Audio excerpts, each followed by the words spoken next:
Ki pulit ke Ri Bhoi ki lakem sangut ki nonglute ki bala lute bat shoh ya nongniah kawei ka Kali dohkha ka balaja ha Shangbangla ha ka surok National Highway 6 Ri Bhoi District. Kani ka jinglute ka laja ha ka por shi baje khanriu mynstep ha Shangbangla ya ka Bolero Camper. Ki nonglute ki la pyndonkam da ka Kali Alto ka badon yu number AS1FN4202. Nonglute kila khang kdong ya kani ka alto ban pynsangeh ban bat jubor ya ka Bolero Camper bat kila lute lut ploin ya ka pisa bat kene ya ka mobile phone na kani ka Kali dohkha. Haba ki pulit ke Ri Bhoi kila yo jingtep ya kani ka jingja kila penlong ya ka jing pahara ka bajur balai alam da usap inspector S.R Marak bat kila pen up Shrip ha keleng ki jaka jong ka Nongpoh bat hadian ka jing thuet ka bajur kila yo ban kem ya kitei ki nonglute. Nalor kani ka Kali Alto, ki pulit kila yo kurupru ya kawei ka Kali baleno rongli bat kaba 4 dan nambar satia. Ya kita kisah ngut ki bala syakem lara sya civil hospital Nongpoh ban pendep ya ka medical examination rengkat udraibar berunong buat basya lute. Ki pulit hadirin ba kila yo pediang ya ka ejahar persya ya kini ki nonglute, kila register case persya ya kini ki nonglute, kat kum ki kendon an bat ki jing tokit kidang ya chakman. Hakini ki arlai benai kila bun hakini ki complaints bangiyo kamtam lagi ni driver ki ba nya men ki pick up lagi truck lagi bagi don ki brio ki bawan bangiong ki ba le robbery ki wan ki pynsangeh kali kemajong ki show kita nang to pada bagi tu ki mobile ka pisa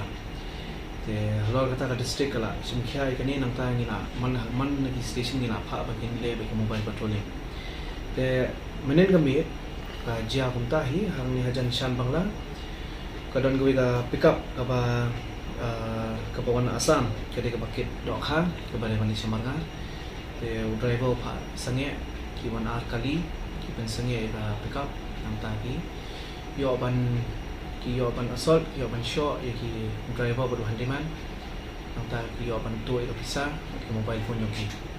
kita mesti pergi mobile patrolling ki alert ki apa staff apa Nongpoh PS nang ta kelek special team ni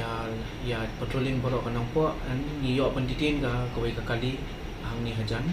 paham si te hang tu udan we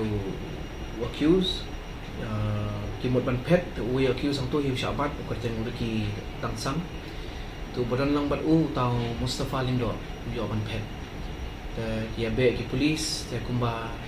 adin stengin tai ki yo ban kem yu uli pet ajan ka garaj ni yo ban kem te kumta ro usapla badan sa armut badan lang te kita armut ki kerteng ki Krishan bor marwen bodu syam wajri te kita ni yo ban kem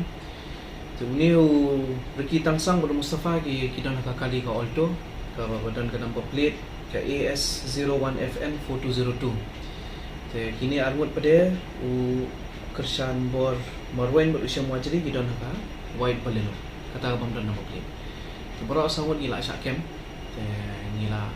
ai ki kendon jongkaan kepada bat ka causing hurt ka highway robbery wrongful restraint te kumjuk minta kapor ngila yo ke FIR ro ni driver te ngin forward iki thana te ngilayo Mustafa udeu bangilayo jingtep udeu breu ba bun ki case register ju ha samro udeu habitual offender hi mamlin mantu de kagara ju menta ngi nang ong mantoket manginpet ki bun ha ki bike ki Kali asam di bani yo i ha to garage te ngi dalayo ka custody ju ngi sa pet ban le ba ka search te ngi suspect ba ki la bende bagi ni ki Kali ki batu na asam nang tu pada bagi si imat ki syaira ini Kali sya Bangladesh te kata bro ka jing toket kan sawan bahas kemar te menta te kita mentahi bang ila register ke FIR lagi tenang ni pada ingin layak ka custody kan saya ka jing toket kemar